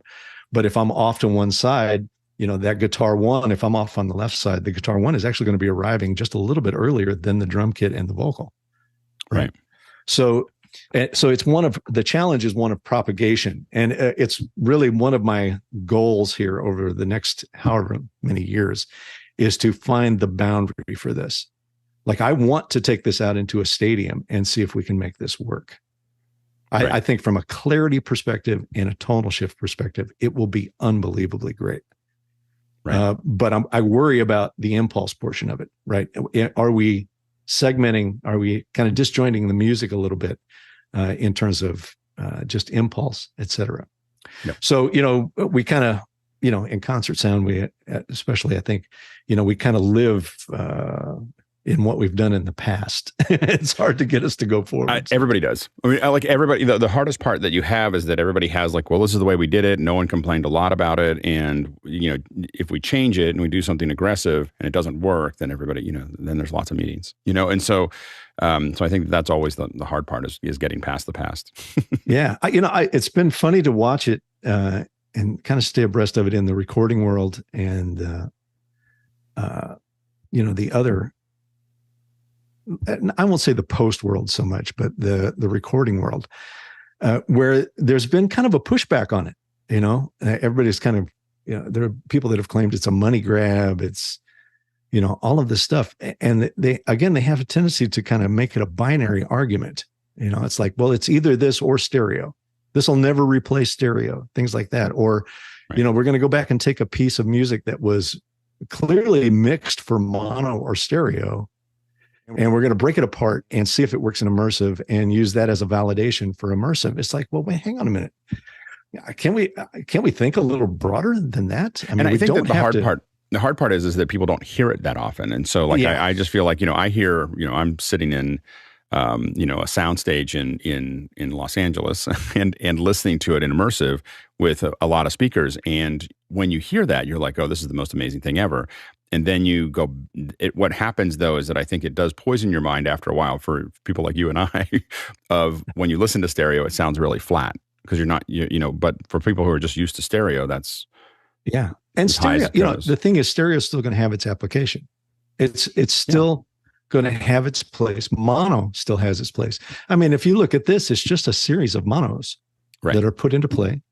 Here, you want some real irony for this. I actually stripped this out of the presentation. Maybe I should have left it in there. But if you go back to what the Grateful Dead did with the Wall of Sound, right, this is actually very, very similar to the concept. Right. No, absolutely. Now, how do you deal with, are you mostly what we're talking about right now is left, right, center, right? Or an array that kind of spreads that out. I think, can you get over behind? Is that something that is, well, you can if you want to do it, right? So let me carry on with this piece of it. If you wanted to put, surround in place, and then obviously you can place objects out there as well. Right. So, if you wanted to push object out there, but here's the challenge in live sound. And again, it's one of propagation, right? Where we're disjointing the music a little bit. You have to be careful what you put out there. I mean, you could change the entire rhythm of a song out there if the distance is far enough for some of the listeners. Right. Right. And we're talking about, shifts of, it could be upwards of 100, 150 milliseconds here. Well, in some cases, how do you deal with, so you look at a concert and then it gets more complicated because you have like the current Metallica concert is all in the round, and they have people on the inside of the donut and the outside of the donut, and then they have all these towers that are going up around it. And it just from that audio propagation process of you're not serving a one directional, or a two directional issue. You're really in that in many dimensions all at the same time. Well, I'm going to see it on Friday, so maybe we'll check back in a week. I'll give you my report. Yeah, but it's really complicated. It's very impressive looking, but the audio. I'm not sure where the best audio is in that specific well, here's layout. The thing with it, and I'll say this from my experience of doing the round in the 80s. One of the benefits you get from that is that everybody sits in the near field of the PA now. Like everybody sits in a common kind of geometry. You end up with short throws everywhere, right? And you can create some. So you're really, are you doing it directionally at that point? Like really kind of focusing where these specific speakers you're are relying serving. on some pattern control there for sure. And you wouldn't want super wide coverage there because you're talking about what do they got, 8 towers, something like that. Right. Where you're sitting, you're going to hear 1 tower and 7 competing towers. Yeah. Absolutely. Right in that space. So, that can get dicey. I although I've heard really great reports from it. I heard it's sounding great out there. So I can't wait to get out and see it and hear it in that environment. No, absolutely. But my point of it being that you have to be careful what you put into this surround environment versus this, this front environment because of the rhythmic relation to it, right? The rhythmic relationship to it. I'll tell you this story. I've told the story a couple of times just to put some spin on it. So when I was working with Rush in the 80s, we wanted to do a pseudo kind of quad thing with them. And I put together this speaker system that could hang in the back corners of the arena. We called it the ASS, which was the alternate speaker system. In the back. And we had, I had a pair of quad panners on the console, and I could, at a moment's notice, could take anything and move it to any position in the room. Obviously, right? So when we were in rehearsals, kind of getting ready to go on it and setting it up, I had never done it before. This was, 1988, 89, something like that. And I was really kind of playing around with it, seeing what I thought was going to be possible. And, for Rush, obviously, Neil Peart's drum solo is a big part of the show. So I thought, this will be great. We can do some really, really cool stuff here. So, he started his thing and I started moving some things out into the alternate speaker system. And he kind of stopped and we had a little meeting, and he goes, I don't know. It like the stuff back there is coming up really late. Can you put some delay on it? Delayed is a target. Yeah, and I kind of had to stop and I was like, well, I don't think we want to make it later, do we? So we kind of had that moment, but that's to give you some insight into how great that guy was. Oh yeah. So we carried on with doing it. Like we had part of his drum solo be happening in all 4 quadrants at the same time. But that distance was not consistent night to night. It was relatively consistent, but there are times when it could get closer or farther. Yeah. He had this little setup in the drum solo where he would hit a couple of drums and wait, hit a couple of drums and wait. and he was locking into that propagation time, and then he would play around it. Oh my gosh. I mean, it was just amazing. I was like, he's changing the drum solo depending upon this time here. And so he's literally customizing his drum solo to the venue. To the venue. That's exactly right. Amazing. I mean, it was awesome to see. But the point of the discussion is that, especially when we're talking about things rhythmically, something that, that is leaning on the 1 or the 3 or the 2 or the 4, that can get very, very messy in surround. You have to be very careful what you put out there. Like the things that we put out there were not really time sensitive. A lot of pads, we could put arpeggios out there as long as they were moving. You could get away with putting arpeggios in the surround, et cetera. So you just have to be judicious with it, Yeah, absolutely. We've got a lot of questions stacking up, a couple from our panelists, and then a couple and a lot coming in from our audience. So, Jeff, you got a question? Robert, thank you so much for being here. This is awesome. My question is about just thinking about that front array where you can place things and objects. How do you handle low frequencies? Are these all full range arrays, including subs, so you can have that? And then not only the time, I'm thinking again about that person sitting off to the side where the left array is much closer than the far right array. Not only time is an issue, but isn't amplitude an issue? And do you get that the mix is then thrown off because they hear, while they're still hearing that far right array, it's not only later, but it's also quieter. So sorry, 2 questions there. Yeah, that's okay. I'll address the second one first. That is true, and it's true today in stereo as well. So I'm not as concerned about the amplitude portion of it. That part doesn't scare me as much as the rhythm. I think we're way more sensitive to volume than we are time. I think the average fan is way more sensitive to volume and tone than they are time. But that doesn't scare me as much. Again, that's kind of why I was saying I want to get out and test the boundaries of this. There's got to be a point where it kind of breaks and you kind of go, okay, that's just simply too far away, where it doesn't work. So, did that answer your question? What was the first part? About low frequencies. Are these full range with subwoofer, each of these 5 arrays? Would all be full range arrays, although you might want to cross them over into a subwoofer. I'll say full range. But usually on these systems, when I've seen these deployed so far, they will have a center location of subwoofer flown above it, and then also one on the ground to pull attention down. So, but it's usually centrally located. The great thing about this concept is the localization that can happen. That is, to me, is the really, really big thing. And I think it plays into why the clarity improves so dramatically with this as well. I'll give you this example. I went to see, I'm spacing the name. I'll come back to it. But it was a show at the Santa Barbara Bowl. And they had 2 drummers.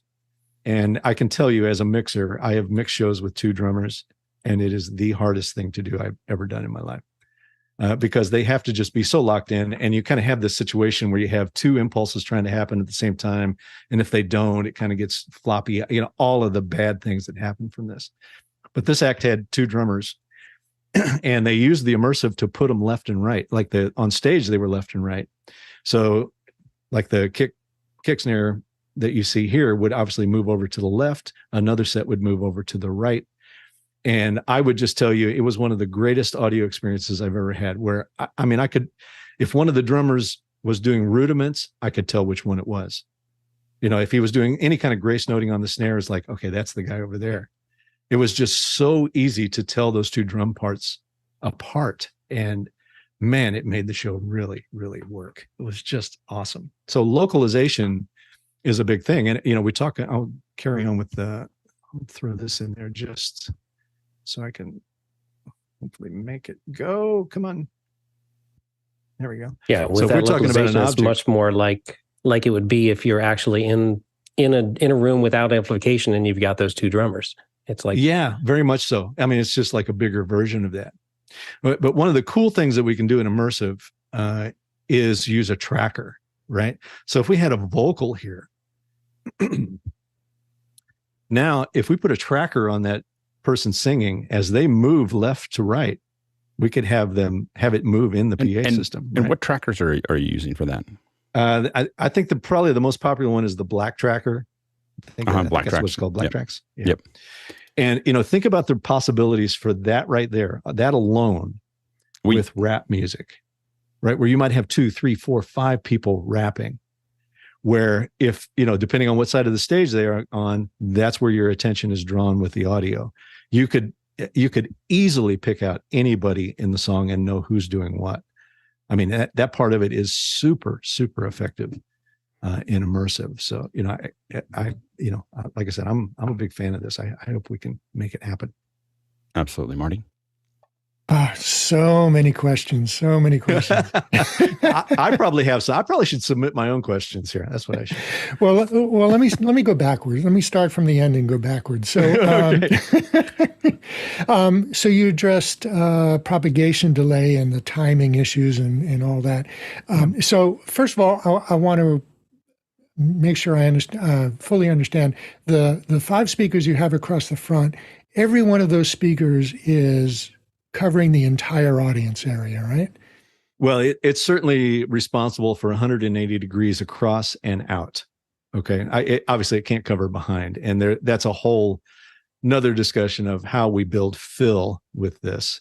Maybe front fill or side fill. How do we get around to the backside of an arena and still give people, they're not necessarily going to have an immersive experience, but at least they should have a good experience back there. So it's combinations of different ways of doing that. This is part of about a 3-part presentation that I did on this a couple of years ago, and that covered one entire presentation of how to do fill work with this. And I think just for a reference, those presentations went out on our email. So if you were listening to this, you can go look at those. Those are about three or 4 hours of content there. I think. I think it was good. 3. Yeah, it was probably a little over 3 hours of content. I was doing that in a series called The Lab.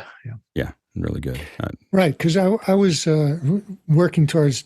There are different shapes for audience seating. There's the narrow wedge, like for a concert hall or for an opera house, pretty traditional, and I can see that being pretty easy to cover. But then you have these rooms where the audience wraps around the stage. You may have 140 degrees of seating or more, and that would be a real challenge to do this. And then when you have immersive sound, where you have speakers in the back and the sides, and people are sitting close to those speakers and farther away from those speakers. So you have the inverse square factor coming in, where somebody sitting further is not going to hear that speaker as loud, right? Well, it's going to put some interesting dynamics on speaker design going forward. Because, traditionally, when we're working in stereo, traditionally what we have designed is relatively narrow coverage. Like we want narrow, tight coverage that we can kind of create pies and not have interaction between the arrays. This is the antithesis of that. What we need here is 5 really wide covering arrays, right? We need wide coverage. If we had a speaker system up there that could cover 180 degrees, we'd take it. Right. So is that going to develop, speaker manufacturing over time? I'm sure it is, as this starts to take hold. The other piece of it, that you were talking about with people close to speakers, et cetera. Again, then we're going to go back to pattern control, right? We don't want to have a lot of leakage behind it. We want to have it very focused on a very specific portion of the arena. I kind of go back to my days with Rush here. Before I departed from them, I was getting ready to do a tour with them right before they came back after they had a long hiatus. And this was really early on in this. This wasn't even a thought yet. But I was going to do it in 5.1. I thought, well, there's consoles out there that can do 5.1 busing now. And kind of the concept that we came up with, which I think will play here sometime in the future, is that you're going to have an audience segment. You're going to have a piece of the audience geometry that is optimized for the surround. And you sell that as a value add on the ticket. Yep. Right. And then you don't necessarily say you're not sitting in the surround area. But, if it doesn't say surround on your ticket, 5.1 surround on your ticket, you're not in the surround zone. And we had it kind of set up and designed where it was going to be the floor and the first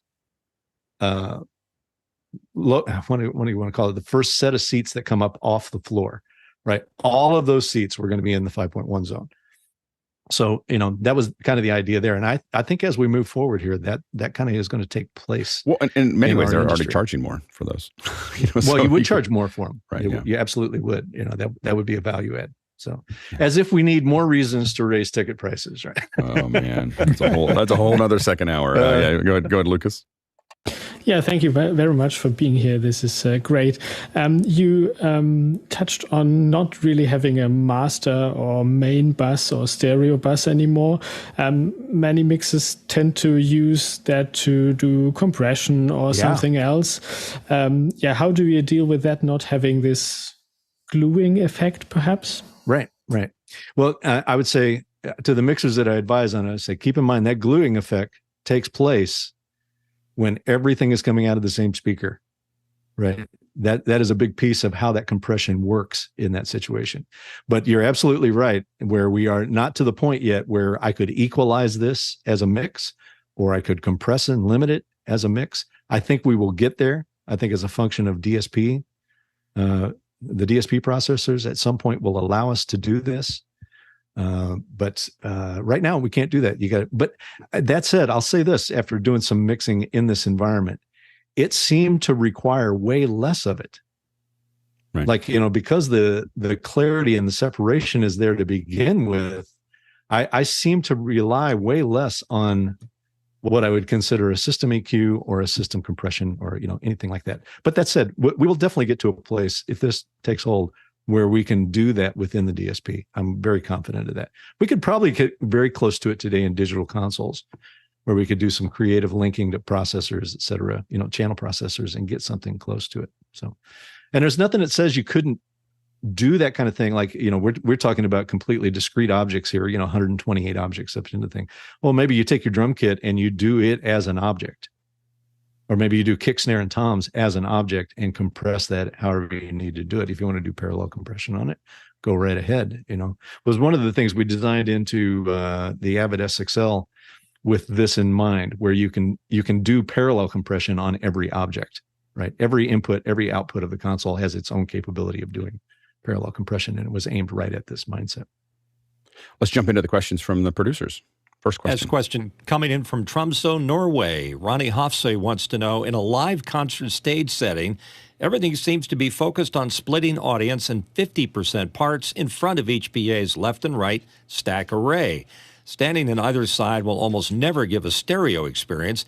Will objects ever work here, and how? Yeah, I actually think objects work a little better here, believe it or not.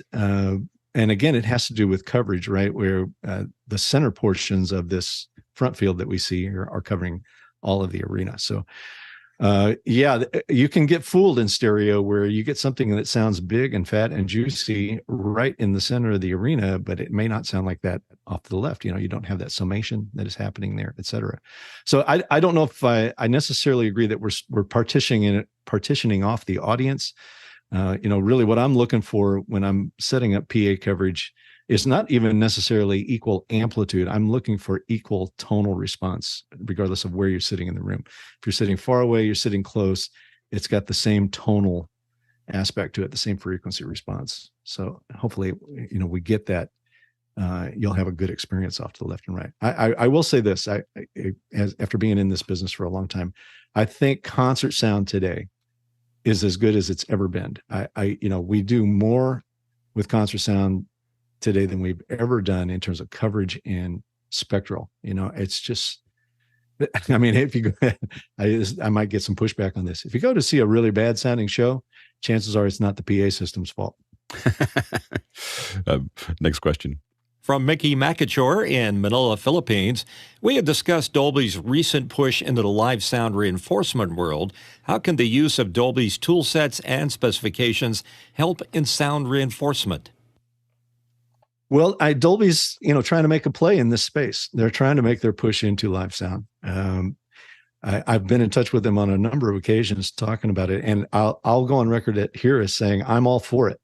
I want Dolby to survive and thrive in our space. And I think if for no other reason, I hope this comes across the way I want it to come across here. I think if for no other reason, because they have such an incredibly powerful brand right now.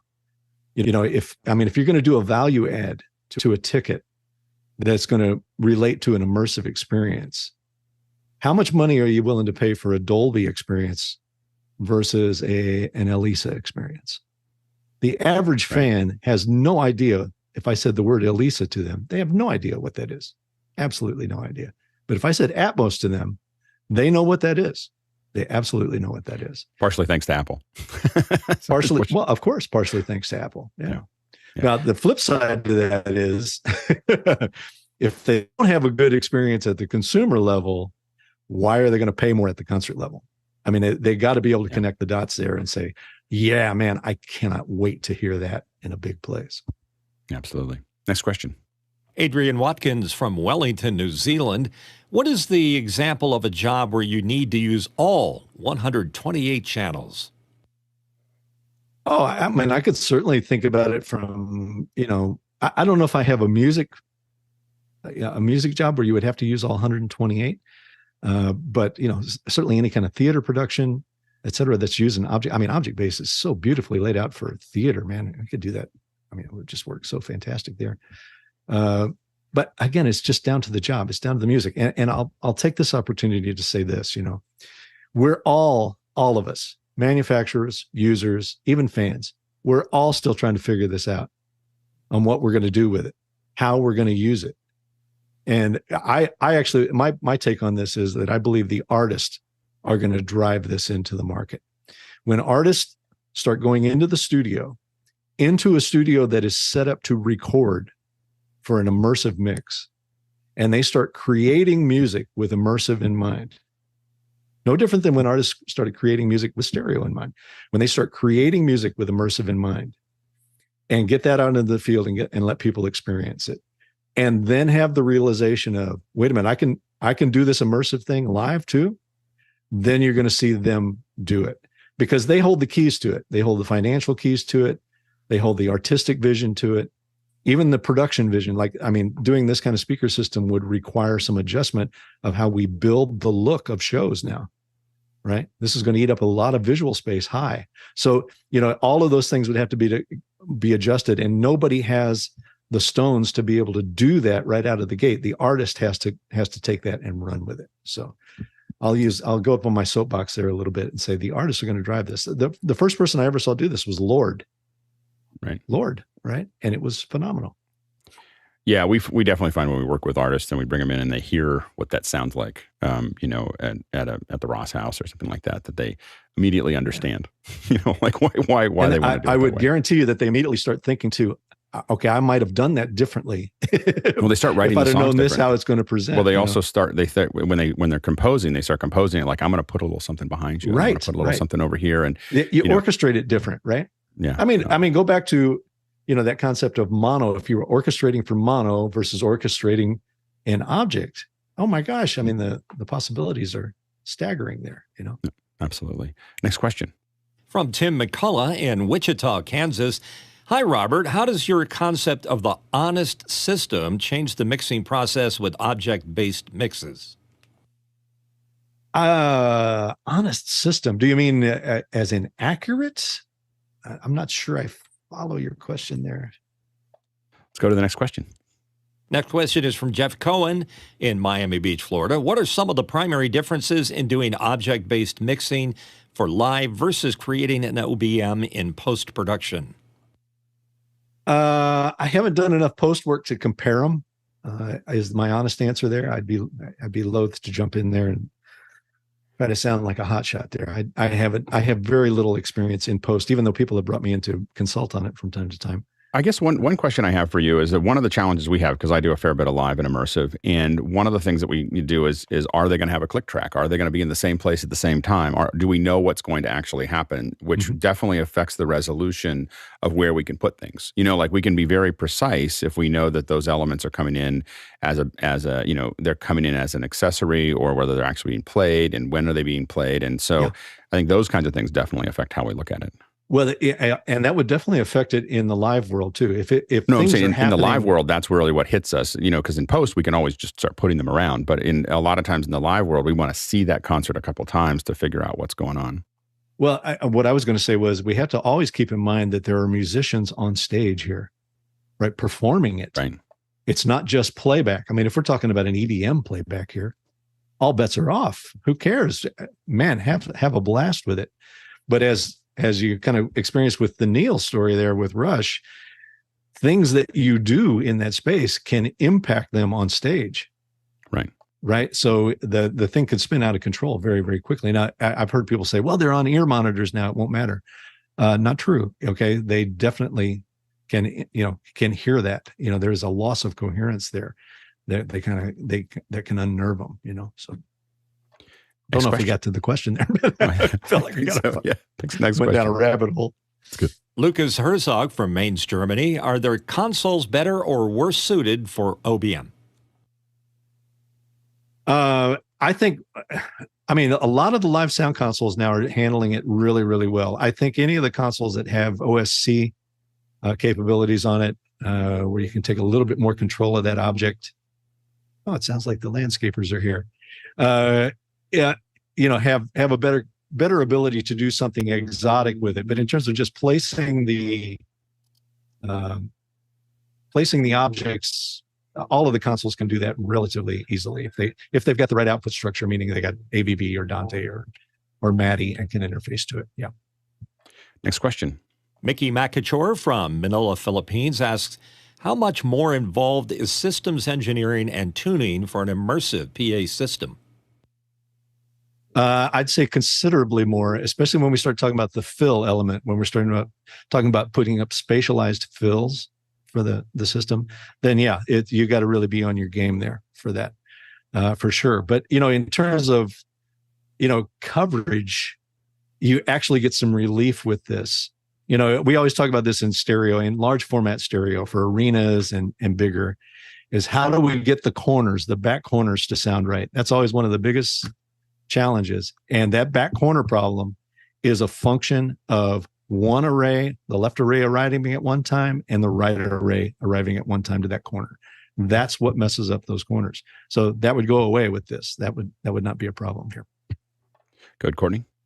Yeah, mentioning the arrays and spatialized audio, and if you're in an open air arena like the Hollywood Bowl or an amphitheater type situation where you don't have any reflectivity from the stage, do you mix in any kind of reverb or echo into the surrounds in the back? I would certainly consider it. Yeah, I obviously depending on the act and depending on the content. Yeah, if you could get the arrays up back there, then yeah, might do that. Sure, might even do it at Red Rocks if I was doing it there. Next question. Jesse Mills from San Francisco Bay Area. Speaking of birds, has anyone tried motion capture of wildlife to recreate natural environments in Atmos? Perhaps a collaboration with Bernie Kraus. Is that a question for me? Yeah, I'm not sure. We'll keep it moving. Next question. I'm all for capturing birds in their natural habitat. I'm down with that. Tommy Shantz from St. Paul, Minnesota has a question. What does one need to translate this OBM at home? Do you need a full-blown Atmos system, or will the Samsung soundbar be sufficient? Well, this is a whole nother point of a whole nother topic of discussion here that is very real because, one of the things we do, since now that we're in the virtual soundcheck era, this almost demands that we be able to use virtual soundcheck and build our show files and get everything ready for when we step into the first arena, right? So that demands that I've got, instead of setting up a pair of speakers on my console, I'm going to need to replicate some sort of surround environment to be able to do this in my little listening spot, in my reference spot. Maybe this is what Tim McCullough was getting at when he was talking about an honest system, because I think one of the biggest challenges live would be mixing immersive, where you're using headphones. You're really doing nothing but validating the object before you push it out into space. I can't make any decision on spacing in that, that dual mono headphone environment. I've got to have something around me to do it. So I guess the answer is yes, you would have to, if you really wanted to do it well, you'd have to build a surround environment a mini surround environment to be able to get some sense of this. A lot of guys are relying on binaural right now to do it. And honestly, the binaural is not very good at this point. It's not very representative of what you could do, certainly in a big space. You're going to get a lot more depth of position and depth of movement in a big space. So that is definitely a challenge for the live sound market going forward. No doubt about it. I think the guys at the Sphere are doing something really interesting with this, where they built this thing called Minisphere, which is I believe is in Burbank. It's right next to the Marriott. I was at the Marriott in right across from the airport, and I looked out my window and I was like, "There's the Minisphere."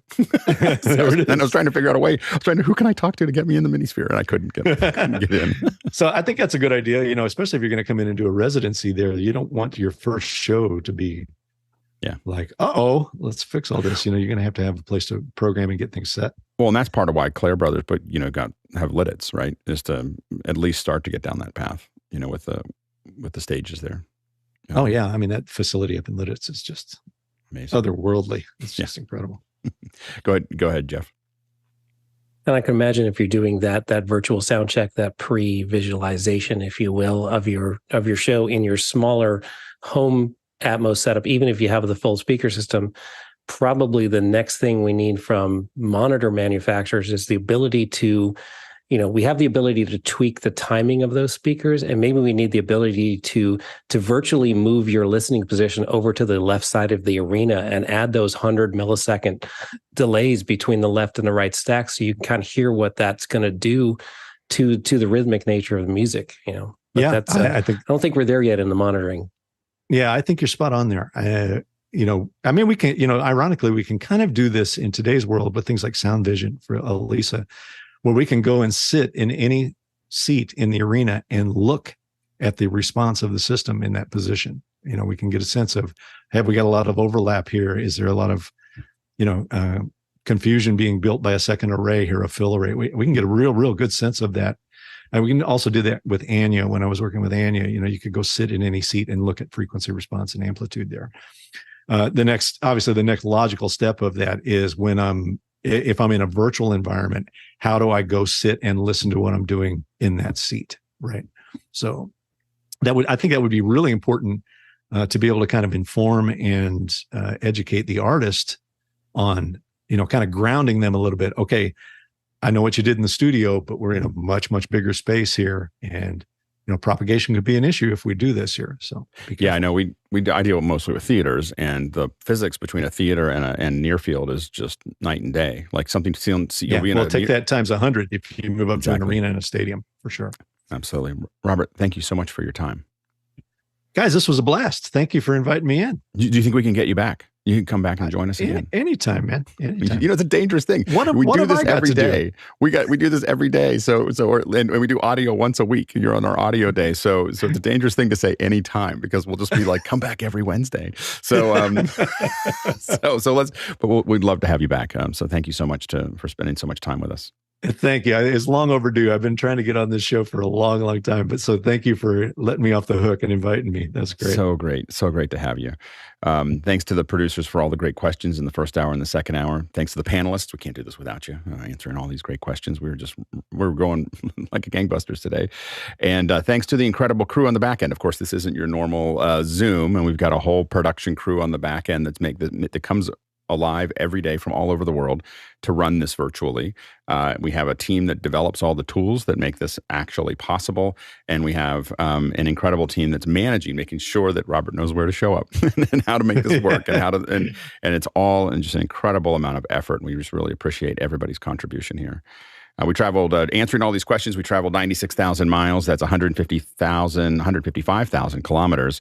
And that all equates to 764 million bananas for scale. All right, let's go ahead and jump into After Hours. Oh, that was great. Robert, thanks for being here. If I may, what are you using to mute your mic on Zoom? Because it was a perfect mute when you did it. I'm just using the trackball and he's just really the good microphone at it. Skill. He's using skill. Zoom mute. Trust me, I know how to mute microphones. That is a skill I have developed maybe too well over time. That's why I had to ask. Yeah, it's nice and clean. I'm so addicted to my hardware switch. I can't. Every time I travel, I'm stuck with the mute button, and I'm like, I can't find it. I can't go over that too many windows. Mitch was hoping for a fancy box. Yeah, people that are obsessed with their mute, we call us mutants. Mutants. Very good. I like it. Right. All right. Well played. Mute. All right. See you later.